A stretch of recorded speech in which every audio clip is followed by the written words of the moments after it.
We're looking at something called requireNotNull. So the basics of requireNotNull are if something is null, run this block. If it's not, call in an exception. So pretty much the app will crash if it's no. Now this is great for things like testing if you don't know what's going on. What I use it for anyway, but let's say we have a name and it's supposed to be a string. Let's say we get it from the network and it needs to be a var, and by default is null, right? Now if we set this here to TED and we do require not null, you put a name, then you put in what we pretty much want to happen when it's not null, and we just want to print the line.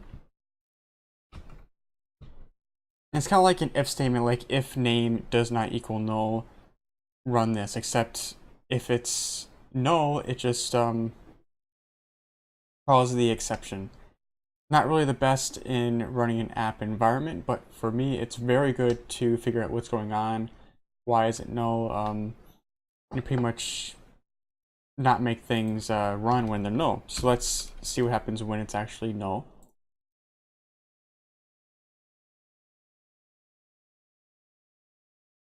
You'll see that it crashes right there.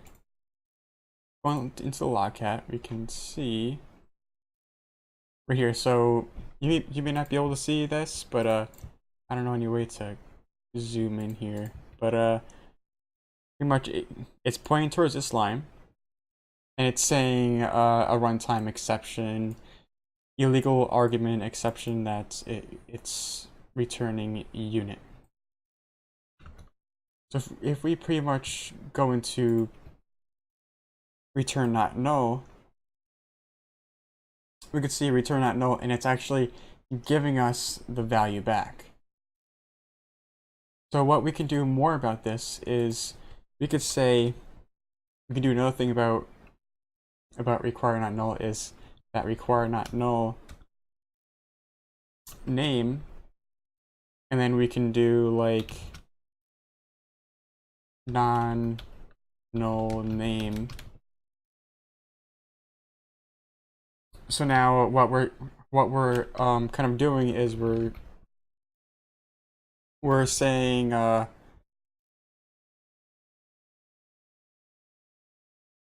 we're pretty much saying if this is null, don't give this value to non-null name. If it is null, give an exception. And we'll see right here, it's null right now, so it's just gonna crash.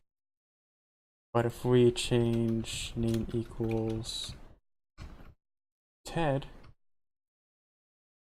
and we run it again, you just saw that crash, it was a whole bunch of red. But if we run it with TED in there, it'll give us the non-null name right there. Oops.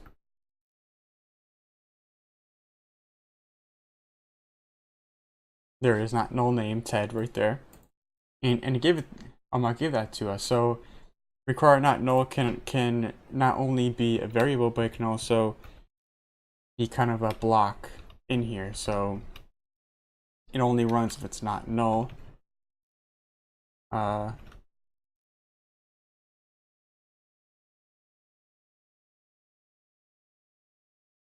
And that will work. So it will pretty much, if it's null, it will call an exception. If it's not null, it will return the value and also run this block here.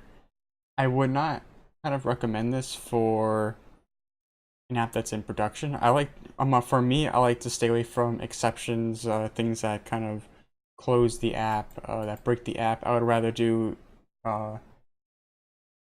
null safety or trying to reduce nulls as much as possible, pretty much, and have that pretty much zero nulls everywhere other than this. But this kind of, for debugging purposes, this really helps a lot for finding out nulls and finding out where they are and stopping them before they happen, and then kind of fixing it after that.